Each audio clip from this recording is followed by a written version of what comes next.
tu equipo. El gusto es nuestro. Bueno, queremos hablar con vos por lo que pasó ayer y por un montón de cosas, por supuesto, para saber cómo venimos y hacia dónde vamos. Primero, lo principal, el título de anoche, el rechazo del DNU. ¿Cómo lo tomaste? Bueno, era algo que estaba dentro de nuestros planes, era algo esperable. La composición de la Cámara hacía que no hubiera lugar para un resultado distinto. De todos modos, yo quiero valorar y ponderar fuertemente el trabajo de nuestros senadores y también quiero valorar el apoyo que hemos tenido de los senadores del PRO, como 10 de los 13 senadores radicales, por lo tanto, y a todos los que han acompañado. Pensá que nosotros somos en dicha Cámara 7 senadores y conseguimos 25 votos.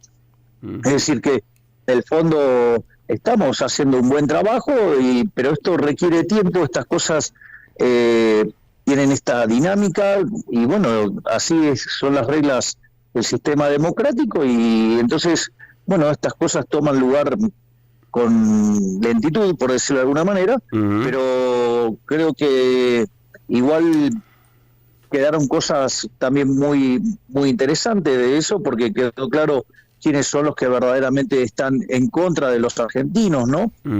Porque la realidad es que si vos te fijás, prácticamente no se han rechazado en la historia reciente DNU, salvo algunos que se los rechazaron a Macri,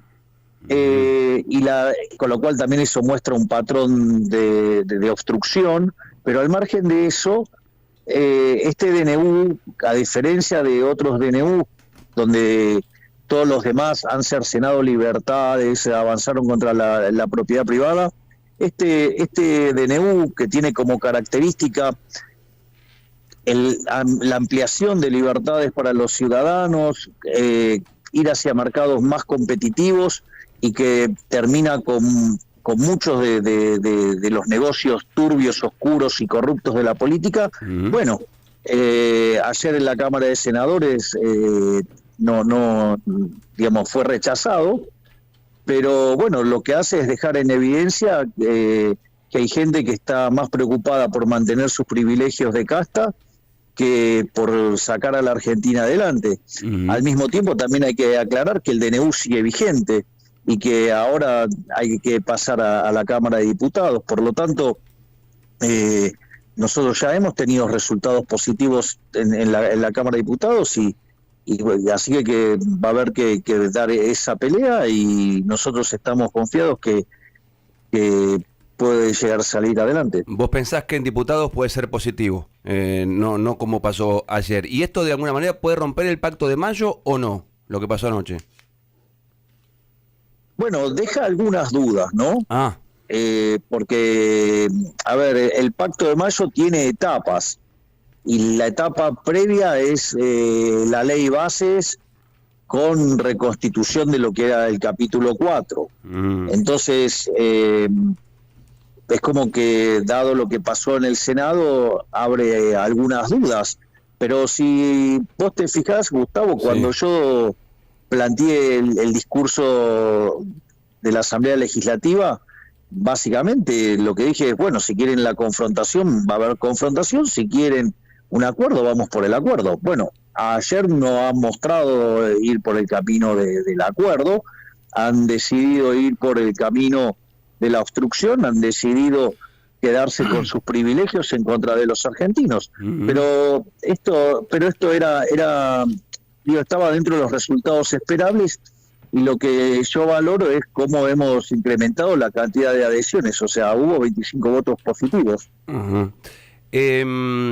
Para que haya pacto de mayo, ¿es necesario que haya un voto positivo que salga el DNU en diputados? No solo es el tema del DNU, digamos, también tiene que ver con el tema de lo referente a la ley bases. Bien, tiene que aprobarse eso para que vayan todos los gobernadores y haya mejor onda en el pacto de mayo en Córdoba. Y es así como lo habíamos pactado. Bien. Pues sabés que yo, Javier, estaba en Córdoba transmitiendo la final de Estudiantes y River, y empecé a escuchar por allí alguna interna entre vos y la vicepresidenta. Y en ese momento digo, y ojalá que no sea cierto, porque ya vivimos nosotros en el país internas entre vice y presidente, Cobos Cristina, lo que pasó en algún momento también con Scioli, ni hablar Chacho Álvarez de la Rúa, misma Cristina con Alberto Fernández hace poco. ¿Están bien con la vicepresidenta? Absolutamente. De hecho, esto fue aclarado por ella ayer. Manuel Adorni en la conferencia de prensa de ayer, donde a partir del comunicado hubo una interpretación maliciosa del mismo. O sea, el cañonazo fue a la casta, no a Victoria. Bien. Pero bueno, nada, hay medios que están muy interesados en romper y golpear contra el gobierno, muy especialmente el Grupo Clarín, digamos, que tiene una posición muy adversa y continuamente está operando, calumniando, injuriando, ensuciando, y bueno, entonces no me sorprende que desde ese lugar, digamos, siempre se haga la peor lectura de los hechos, porque bueno, nada, digamos, ellos también son parte de la casta y se ven afectados y están, obviamente, también están muy molestos por haber perdido pauta oficial. Porque la verdad que generaba preocupación en la sociedad, en el pueblo, porque si hay una ruptura o una pelea, hay discordia entre el presidente y la vice, uno espera por ahí una pelea con un opositor, con alguien que siempre fue un enemigo político, ¿no? Un contrincante, pero con la vicepresidenta eso no lo esperábamos. Así que hay buena onda, tiran todos para el mismo lado. Sí, es más, vos fíjate que estuvo también muy lindo el video que grabó ella. A mí me pareció, donde además ella también manifiesta que nosotros, digo, y deja claro esto, ¿no? Digo, nosotros siempre supimos que esta tarea no iba a ser fácil, y que esto no venimos haciéndolo hace 2 días, nosotros hace años que estamos dando esta pelea, así que te imaginarás que esto no, digamos, aparte por una situación donde vos sabés que hay una situación absolutamente desbalanceada en el Senado. Entonces yo, digamos, en ese sentido, lo que pasa es que hay mucho de lo que se llama la falacia del nirvana. A ver. Comparan, digamos, cómo deberían ser las cosas en el paraíso. Entonces, claro, cuando vos comparás contra el paraíso, todo es una porquería. Y lo que no se tiene en cuenta es las restricciones que nosotros tenemos. Entonces, y muchas veces nos evalúan sin contemplar las restricciones que estamos enfrentando, y nosotros en ese sentido estamos tranquilos porque sabemos cómo funcionan este tipo de cosas y tratamos de hacer el mejor trabajo posible a la luz de estas restricciones, porque acá lo importante es que nosotros tenemos marcado un norte, entonces nosotros vamos a ir para ahí. Entonces, ¿qué es lo que significa esto? Bueno, me aparece un obstáculo y lo voy a pasar y voy a seguir avanzando hacia el objetivo que tenemos. Nosotros, nuestro eje central está en dotar de mayor libertad económica a los argentinos. Si vos contemplás los efectos en términos de libertad económica que implican el DNU y la ley bases, eso implicaba mejorar 90 puestos en términos de libertad económica, y en lugar de estar en un lugar de un país miserable como estamos hoy, convertirnos en un país como Alemania.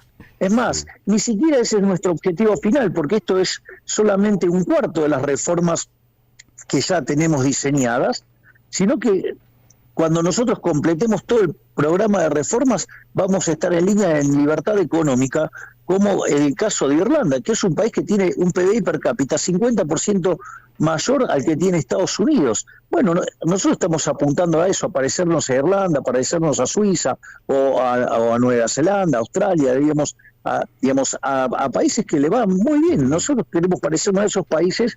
¿Y por qué te votan en contra, Javier? ¿Por qué crees? ¿Solo por casta, solo por beneficios personales, o porque lo que vos digas va a ir con pulgar para abajo? Mira, a ver, hay una forma de... Es decir, en Argentina el daño cultural que se ha hecho es enorme.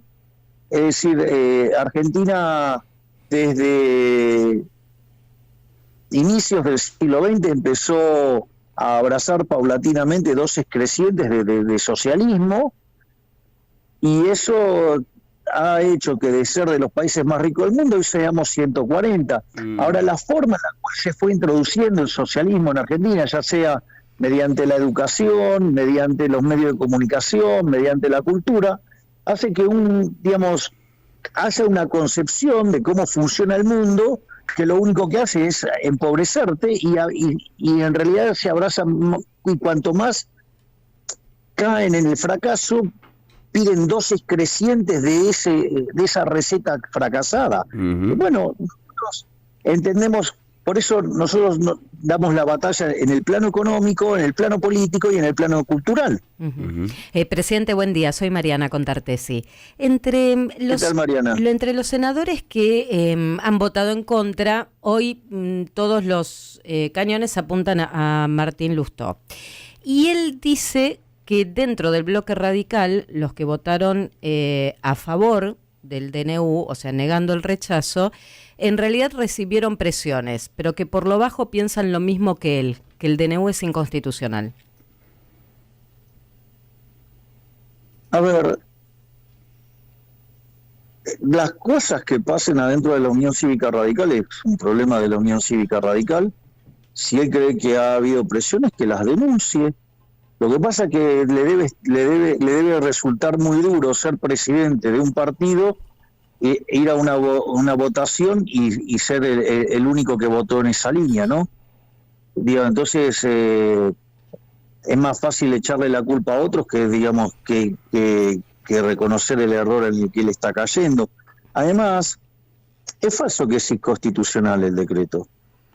Es decir, que él cometa la falacia del cherry picking, eligiendo puntualmente algunos críticos del DNU, que en realidad no es que es inconstitucional, porque además justamente nosotros cuando tuvimos que elegir entre qué parte mandar por decreto y qué parte mandar a la ley, lo hicimos justamente respetando las características que tiene que respetar un DNU.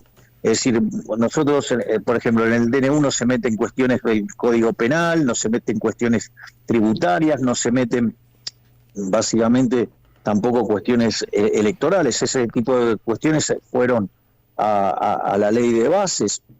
Entonces, y el DNU básicamente lo que propone es devolverle libertades a los argentinos, que eso está dentro, o sea, es más acorde al espíritu de la Constitución. Sí. Esas mayores libertades lo que además procuran en términos de mercado es hacer estructuras de mercados más pro-competitivas y no pro-empresas.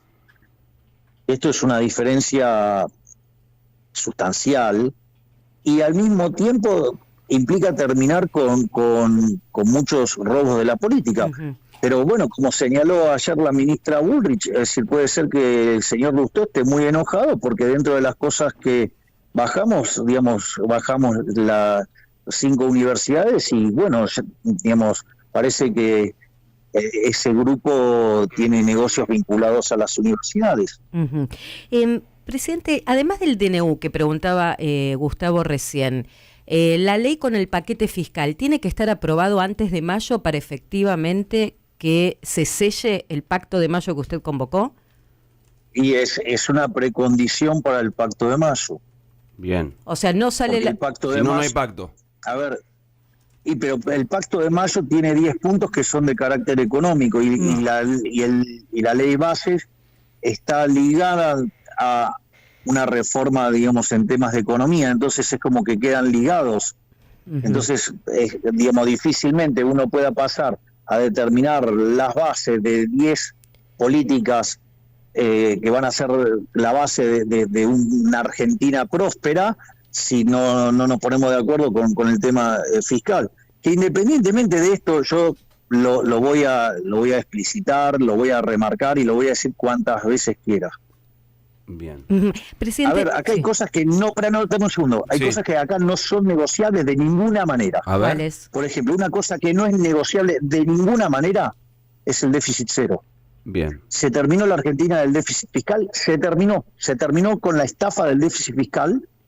O sea, el déficit cero es una política inamovible, es decir, yo estoy atado al palo mayor como Ulises, y digamos, y mis laderos le tiran tiros a las sirenas que nos quieren hacer chocar contra las piedras. O sea, el déficit cero es inamovible.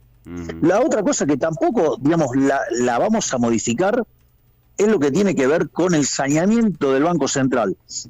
Nosotros, desde que estamos en la gestión, habiendo recibido reservas internacionales negativas por 11.500 millones de dólares en términos netos, nosotros llevamos comprado más de 10.000 millones de dólares. Por lo tanto, eso, digamos, está llevando también a la recomposición de las reservas, al tiempo que la base monetaria no se movió.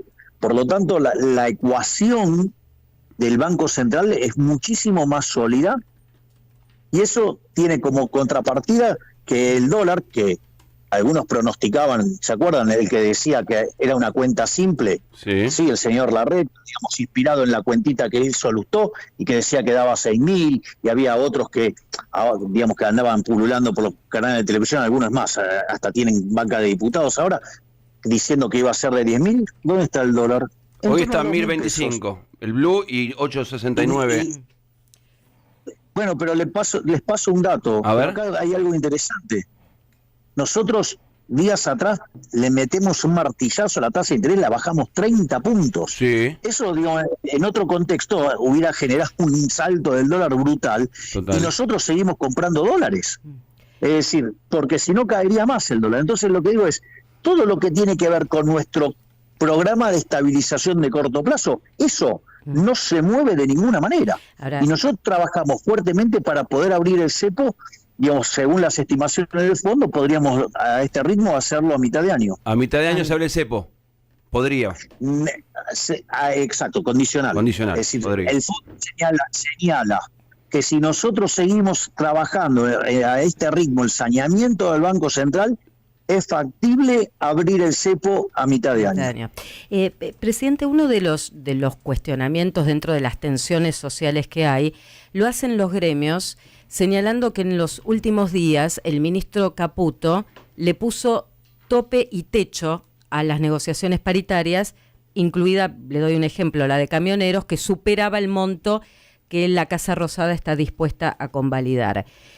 Y se lo enlazo esto para preguntarle si esto es así, si le están poniendo techo a la paritaria, cómo recomponer el salario de todo un sector de los argentinos que hoy lo ha visto degradado entre todas las políticas para déficit cero que usted señalaba. No, digamos, el salario no se degrada por el déficit cero, todo lo contrario.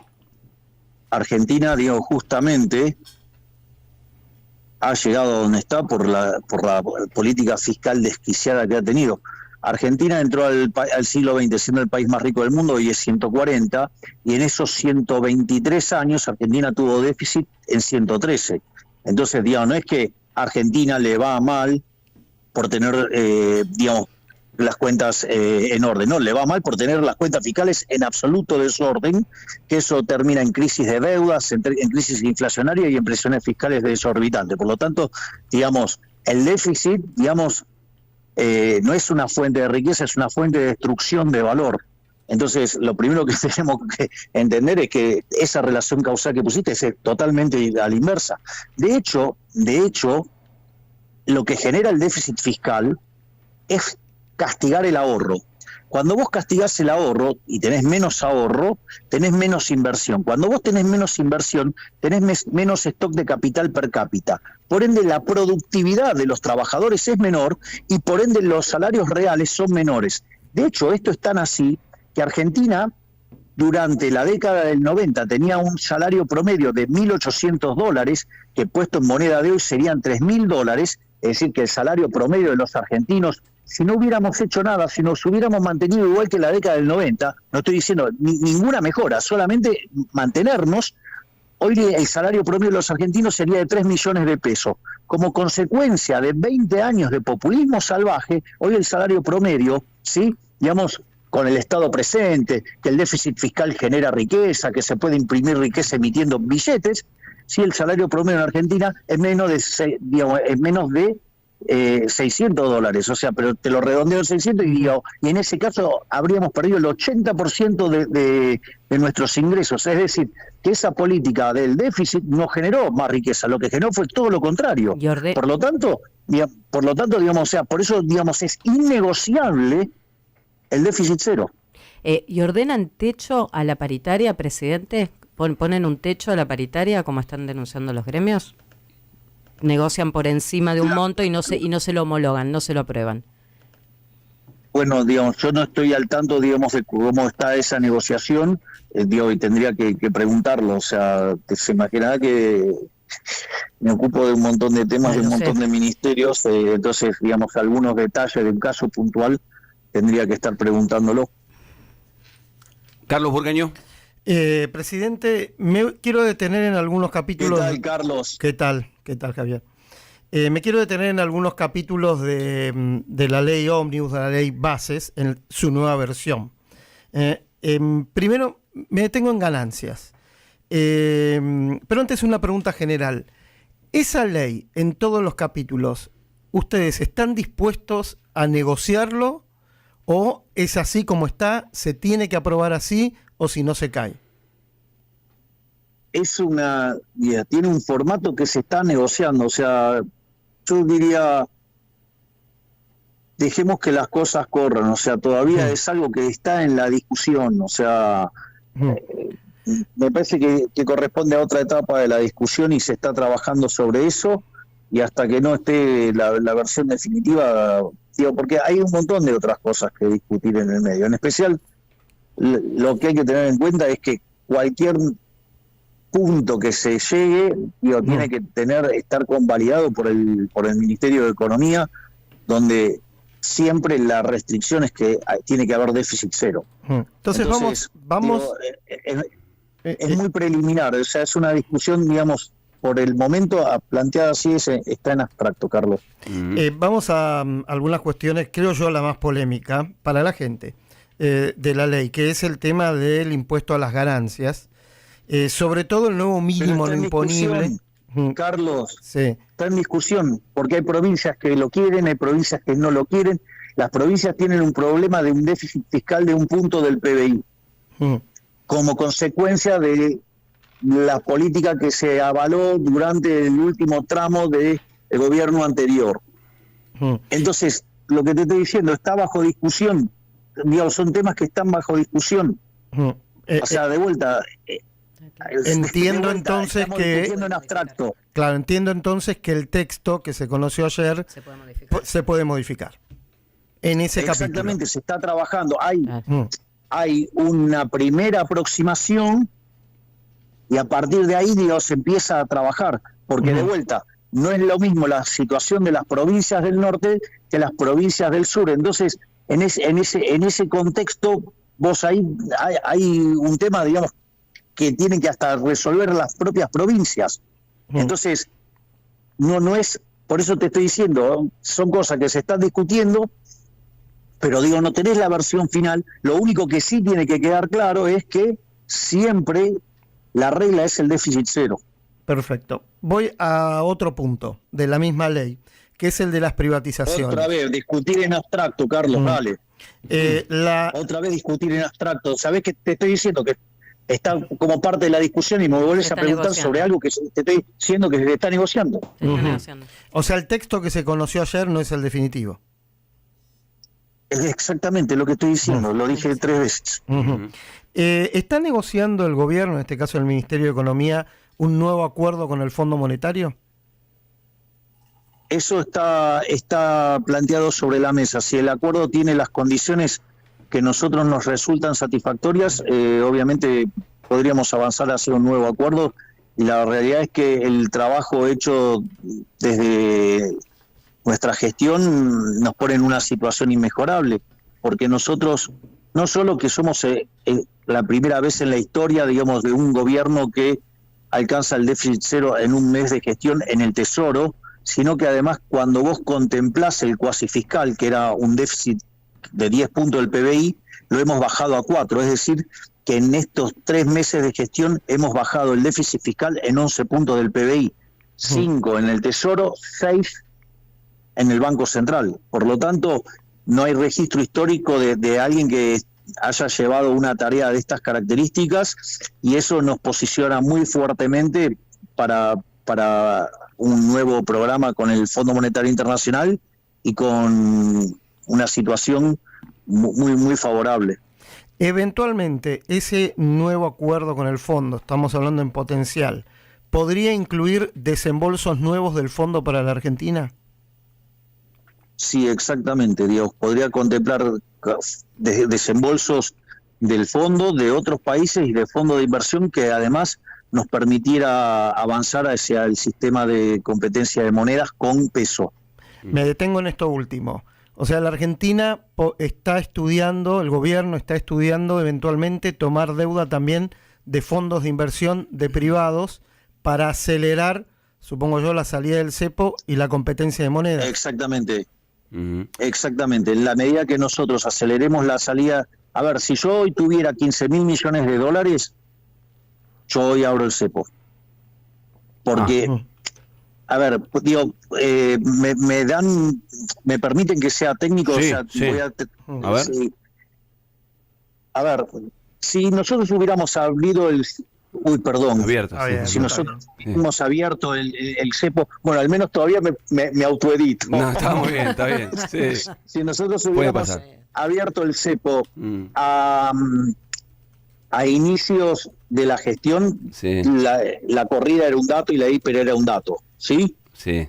Ahora, hoy, parados al día de hoy, nosotros tenemos que la base monetaria en términos de PBI en promedio del siglo XXI está en torno a 10% del PBI. Y hoy ese número es de 2,6% del PBI. Es un número muy bajo, es decir, la economía tiene muy poco dinero. Es decir, con lo cual no se puede generar un exceso de oferta porque, digamos, ya está muy deprimida la oferta. De hecho, el crédito en términos del PBI al sector privado, que en otros países de la región está por encima del 50, 60% del PBI, en el caso de Argentina es 4% del PBI. Y los depósitos no llegan al 14% del PBI. Es decir, que cuando uno lo mira en estos términos, pareciera que no hay motivos para pensar que hubiera chances de corrida. Por eso hay algunos analistas que consideran que habiéndose comprimido la brecha, porque en realidad para computar bien la brecha hay que contemplar el tipo de cambio que informa el Banco Central, que es cerca de 900, y le tenés que cargar el impuesto país. Si quieren, esperen que les hago la cuenta ahora, esperen. A ver, esperen que saco la calculadora. A ver. Hacemos la cuenta. A ver cuánto da. Que es 1057, 1058 si ustedes quieren. Bien. Entonces, ese es el tipo. Entonces, contra ese dólar, digamos, lo que van a ver es que no hay brecha. Entonces, hay algunos que dicen, no, bueno, entonces, digo, abrí, porque la verdad, digamos, estás comprando dólares, bajaste la tasa y aún así, digamos, la brecha no existe, entonces está en condiciones de abrir.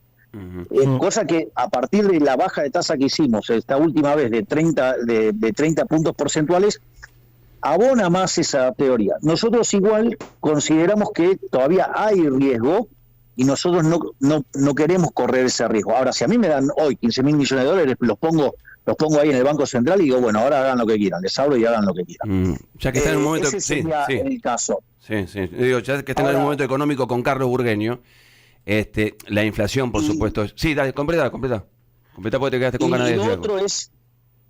Porque, claro, lo que digo es... pero digo, no sé si los vamos a conseguir o no, sí, pero nosotros los podemos hacer a mercado y podríamos hacer esto a mitad de año, que es lo que estima el Fondo Monetario Internacional. Por lo tanto, y eso implicaría un fuerte rebote en la actividad económica y dada la baja capitalización que tiene la economía, hasta podríamos tener un crecimiento genuino de cara al próximo año. Si conseguís todo eso, si conseguís todo eso, ¿hace falta dolarizar? ¿Es algo que todavía lo tenés en mente? ¿O si responden así los mercados, lo dejás para mucho más adelante?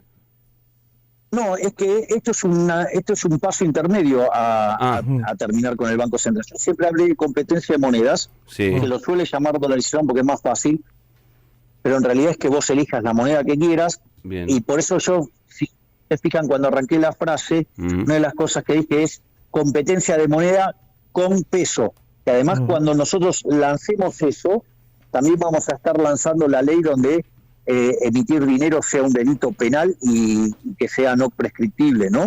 Sí. Acá Javier Burgueño nos explica un poco el tema de inflación, que por supuesto fue alto en el primer mes, pero mitad de mes de Alberto, mitad mes tuyo.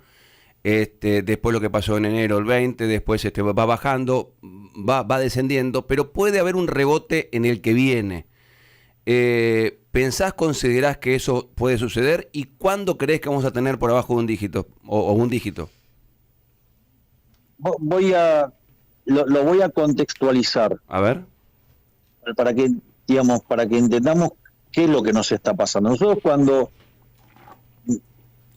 estábamos prestos a asumir, o sea, primera semana de diciembre, los precios venían a un ritmo del 3.700 anual, en la segunda semana se aceleró al 7.500, cuando ustedes toman la inflación mayorista, que fue del 54% mensual, eso anualizado da 17.000. Ese era el contexto en el cual nosotros recibimos. A pesar, digamos, de esa dinámica explosiva, haber pisado, digamos, totalmente la emisión monetaria, eso lo que hizo fue que el primer mes terminara en 25, después 20, este último mes fue 13.2. Ahora, este número de 13.2 tiene 4.2 de arrastre estadístico, eso está hecho en un trabajo que hizo Ramiro Castiñeira. Sí. Y al mismo tiempo tenés el impacto de tarifas y el de prepagas, que es de una vez para siempre, por decirlo de alguna manera, que es 1.8, o sea, esos son 6 puntos. Quiere decir que si vos limpiás de esos efectos, la inflación del mes de febrero viajó al 7,2%. Es decir, estuvo en un dígito. De hecho, fíjate que cuando vos mirás el trabajo que hace el hijo de Cavallo, también está en un dígito. Y cuando vos empezás a mirar la núcleo de lo que estuvo publicando hace poco Orlando Ferreres, también está en un dígito. Nosotros igual sabemos que marzo es un mes muy, muy, muy complicado, que tiene una estacionalidad, pero muy complicada, pero también les quiero señalar que hay muchos diciendo, bueno, pero pegó un salto en la primera semana de marzo los precios. Les cuento que eso pasa todas las primeras semanas de mes, y que la inflación que hubo en la primera semana de marzo es menor que la que hubo en febrero y menor que la que hubo en enero. Entonces, me parece que hay que ponerlo en términos relativos, y en ese sentido nosotros somos optimistas de que sabemos que marzo es un mes extremadamente complicado, pero que cada vez estamos más cerca de lograr estar en un dígito, porque de hecho, ya les digo, si hubiéramos limpiado estos efectos, hubiéramos estado en un dígito. Y hay otro tema más que fue lo que habló el ministro de Economía con los distintos miembros de la cadena de bienes, y es que el tema de las promociones, porque eso no permite capturar la verdadera caída en los precios, porque eso no lo puede medir el INDEC, porque el INDEC solamente toma los precios unitarios y no puede estar haciendo el cómputo de la fijación no lineal de precios, porque además cada consumidor tiene su propio precio en función de lo que elige. Entonces, hubo un acuerdo para reexpresar esos términos, y en ese sentido, si uno limpia ese efecto, ya hubiéramos estado en un dígito este último mes, aún con todos los efectos del arrastre estadístico, suba de tarifas y suba de prepagas. Por lo tanto, digamos, vamos en el camino correcto. Bueno, ya que hablamos de inflación, y vos sos un hombre muy activo en redes, apareció Alberto Fernández, criticando un poco el índice de inflación, que está alto, y el otro día también Pablo Moyano criticando la Baña, al INDEC, como que los datos son falsos. Bueno, ahí hay dos lecturas. Una es si, digamos, un muchacho, digamos, como Pablo Moyano hace una crítica de esto, quiere decir que le dolió bastante un índice que, digamos, fue bueno, porque claramente el mercado esperaba mucho más. La verdad que el trabajo de Marcos Labaña es impecable, viene de la gestión anterior, por eso yo he decidido mantenerlo, porque él hace un trabajo impecable, y de hecho nosotros estamos trabajando con el propio Marco en un proyecto para darle independencia total al INDEC y que se convierta en una política de Estado y que nunca más nadie pueda echar de mano a las estadísticas, con lo cual les acabo de dar una primicia bomba, por decirlo de alguna manera.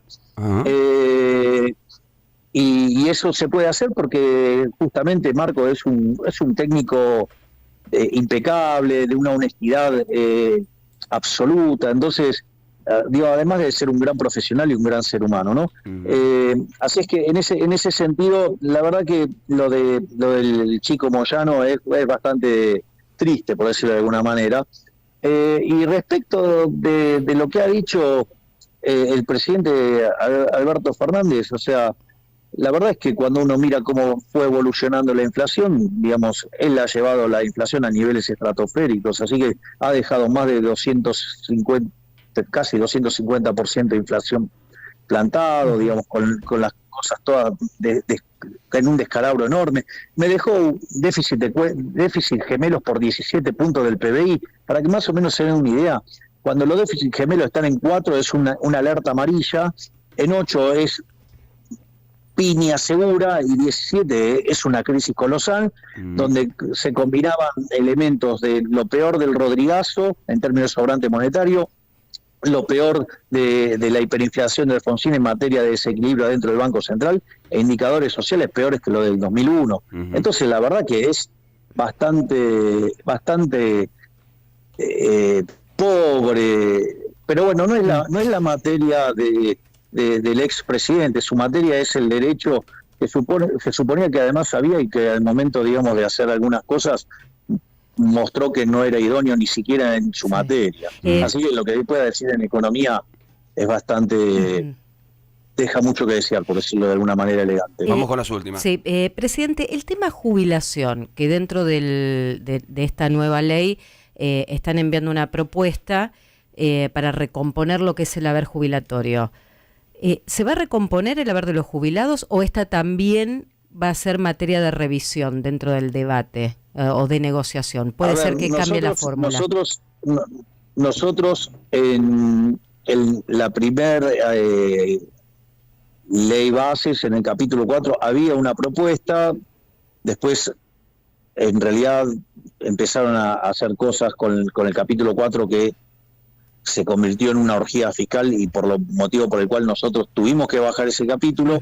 Nosotros tenemos previsto, digamos, la recomposición porque con la vieja fórmula este año los jubilados estarían perdiendo 2 puntos del PBI y, digamos, si con la recomposición que nosotros planeamos permite recuperarles 1,5 puntos. Entonces, no es que nosotros no hemos considerado el caso de los jubilados. Y después hay otro tema más que me parece que hay que tenerlo en cuenta, porque si nosotros avanzamos hacia un régimen de competencia de monedas, miremos las jubilaciones en dólares. El gobierno anterior se fue con una jubilación de $80 y nosotros, la jubilación mínima más el bono, da un equivalente de $200, es decir, la subimos en dólares un 150%. ¿Cuál va a ser el mes? Se lo pregunto porque en la expectativa de la economía, de la gente en general, está previendo que pueden venir meses más duros y usted lo ha dicho en reiteradas ocasiones. ¿Abril o mayo es el mes más duro para la economía que se viene? Estamos transitando el mes más duro. Marzo. Sí, marzo y parte de abril, digamos, pero estamos transitando esto, pero les voy a dejar algunos mensajes alentadores. A ver. Hoy digamos, una encuesta con cerca de 6.000 casos presenciales estamos hablando, ¿no? O sea, estamos hablando de algo serio. El 70% de los argentinos reconoce que están peor.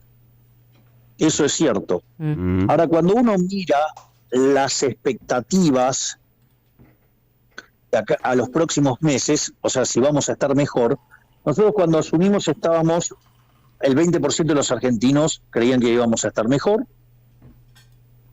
En enero ese número saltó a 30, en febrero cerró en 42, con febrero cerrado, y después del discurso que di en la Asamblea Legislativa, ese número trepó a 47%.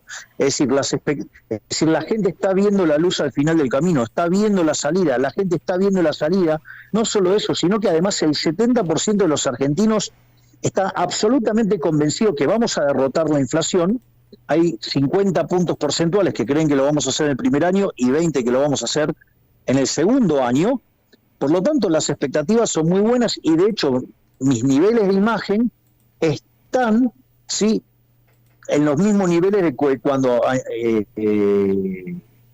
iniciamos el gobierno. Por lo tanto, lo que es cierto, la gente tiene claro que estamos pasando un momento muy duro, pero empieza a ver la salida, empieza a haber medidas que muestran que hay luz al final del camino. Entonces, por lo tanto, evidentemente, esto es un elemento central, porque eso quiere decir que además la gente tiene ganas de salir y eso es un motor maravilloso.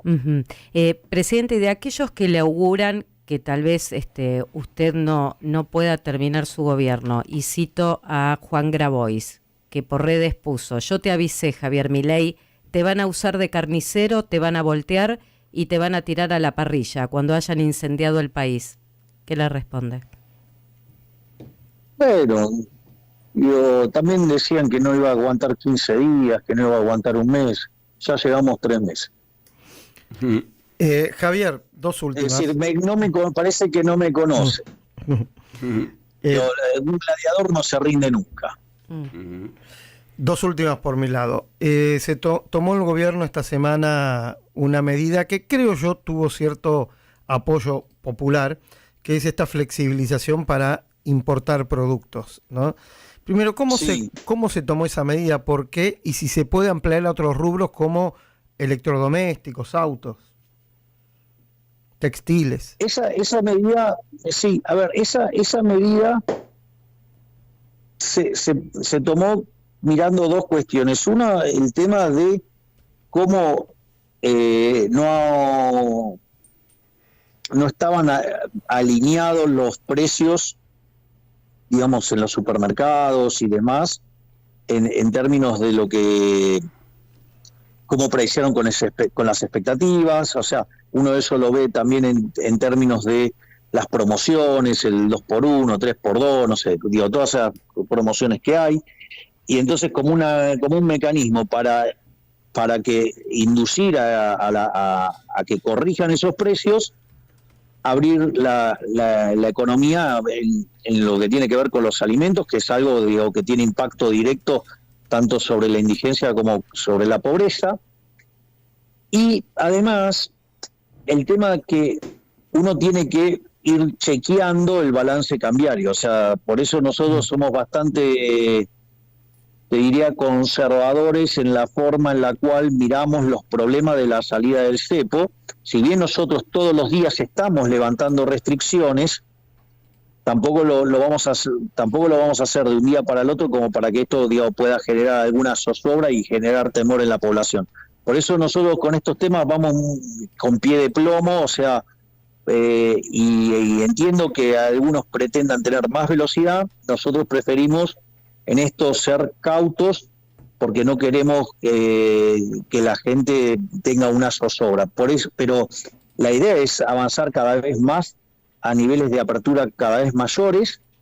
El tema es los tiempos, y nosotros en eso estamos siendo prudentes, pero para que nosotros no tengamos absolutamente limpio el balance del Banco Central, es muy difícil en avanzar hacia una apertura plena, porque eso te puede generar alguna zozobra monetaria que después se manifieste en términos de inflación, y nosotros, nuestro compromiso en destruir la inflación es innegociable.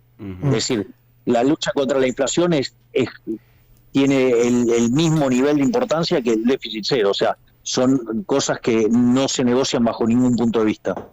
La última, por mi lado, un poco general. Saquemos el mercado financiero, que se ve cómo está respondiendo. ¿Usted está conforme con cómo están reaccionando y cómo están actuando los empresarios argentinos? Si me permitís, Carlos, voy a hacer una nota de color sobre la primera parte. A mí me parece interesante lo que está pasando en los mercados financieros, porque los mercados financieros adelantan, ¿no?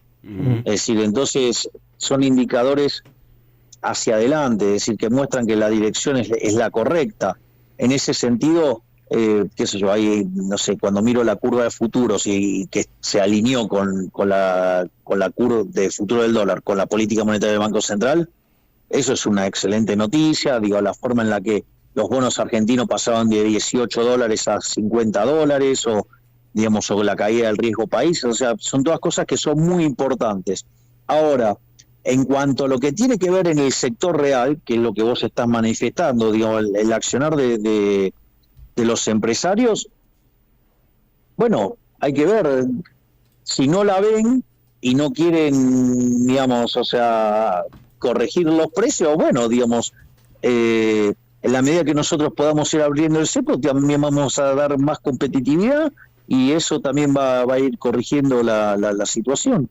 Bueno, y siempre las últimas son mías, son las últimas dos, Javier, gracias por atendernos. No, por favor. A ver, por ahí es mejor para un periodista decir que los políticos tienen que ganar menos plata, ¿no? Yo creo que todos deberíamos ganar más plata, también los políticos, vos como presidente.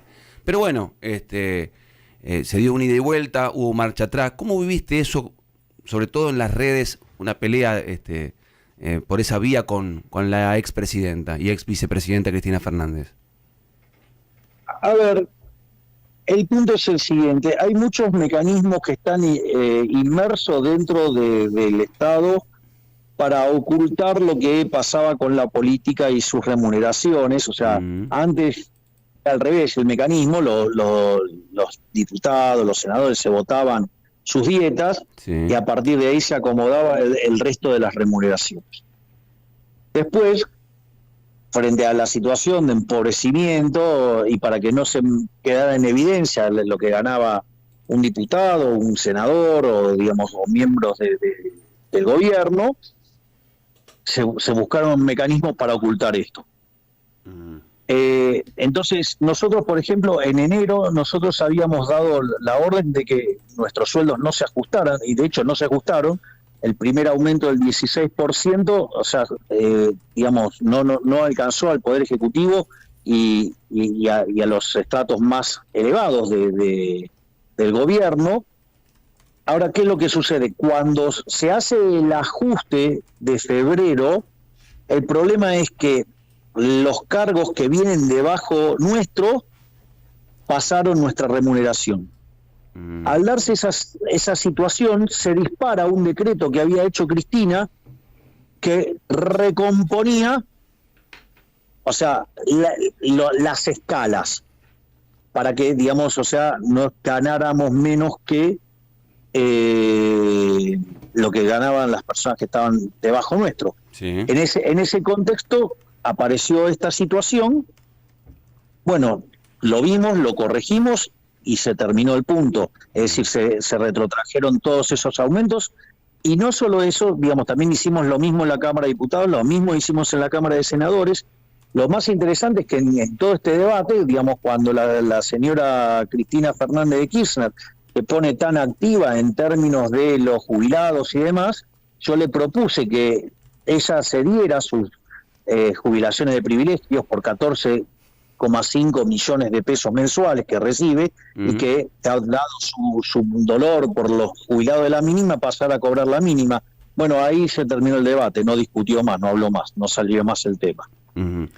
Y lo último, vos hablás acá... generoso con la ajena, con la propia no, y yo tengo, y yo acá sí tengo, digamos, la altura, digamos, moral para discutirlo, porque yo viví cediendo mi dieta durante todo mi trayecto como diputado nacional. Vos hablás acá en Radio de la Red y rápidamente toman la transmisión A24 América, e imagino que te está mirando mucha gente en Rosario. ¿Qué le decimos a los rosarinos en estos momentos? ¿Qué mensaje le querés dar? Bueno, que nosotros estamos dándole un apoyo muy, muy fuerte al gobernador Puyaro. Nosotros, la provincia de Santa Fe es la tercera provincia con mayor cantidad de fuerzas federales. Además, enviamos 450 agentes adicionales. entre lo que es Gendarmería, Policía de Seguridad Aeroportuaria, Prefectura Naval Argentina, la Policía Federal y el sistema penitenciario Además, ampliamos a 8 las zonas en la cual, digamos, se intensifica las acciones y se las satura. Así es que estamos, y además hemos enviado al ejército para hacer tareas de apoyo logístico, y además estamos enviando una ley, digamos, que la ha elaborado el ministro Petri, para que el ejército pueda actuar sin tener que llegar a la situación del estado de sitio, digamos, dándole la definición de terrorismo o narco o terrorismo. Así es que estamos trabajando muy activamente, y de hecho, si ustedes se fijan, la situación ha empezado a mejorarse, notan mejoras. ¿Vas a ir? Obvio que, digamos, nada es instantáneo. Eso lo estamos evaluando si la ministra Bullrich considera que yo puedo aportar algo estando en el lugar. Yo voy a estar donde los argentinos me necesiten. También creo que bajaron el pulgar anoche con respecto a las SAD, ¿no? A las sociedades anónimas deportivas. La justicia falló en contra. ¿Esto ya está? ¿Listo? ¿No se pelea más? No, porque son cautelares y se las pueden revertir. O sea, eso después va a seguir a otras instancias de negociación. Yo creo que igual es una pena, ¿no? Porque ¿cuál es el problema? Es que vos puedas, las sociedades, como, digamos, vos podés tener los clubes como están hoy y poder tener la opción de tener clubes privados. ¿Cuál es el problema? Es decir, si no es que estás diciendo no tienen que existir como los que son hoy. El problema es que no quieren, digamos, es un fiel reflejo de que no quieren la competencia, que no, entonces es como estar, pontificando la pobreza, o sea, la miseria, cuando podrías tener algo mucho mejor. Entonces, por ejemplo, digo que está Carlos, que es hincha de Independiente. Mirá si viniera, no sé, un club como el Manchester City y viene e invierte toneladas de plata en Independiente, y a partir de ahí le gana siempre a Racing, a Boca, le gana a todos y pasa a ser campeón todo el tiempo, digamos. O sea, Carlos estaría más contento. No me imagino romantizando la... Es que antes les ganaba a todos siendo una sociedad civil sin fines de lucro, que tiene que ser bien manejada. ¿Vos cuando dijiste que una sociedad anónima o un club puede venir por otro acá, ¿era el City por Independiente? No, tío, yo hablé del caso hay varios casos, pero justo como está, el problema es que, digamos, sé que te pongo un brete si te pregunto qué cuadro sos, y sé que Carlos es hincha Independiente, no sé, Independiente porque, es decir, si, no sé, Mariana, ¿de qué cuadro sos? Mariana es de Racing.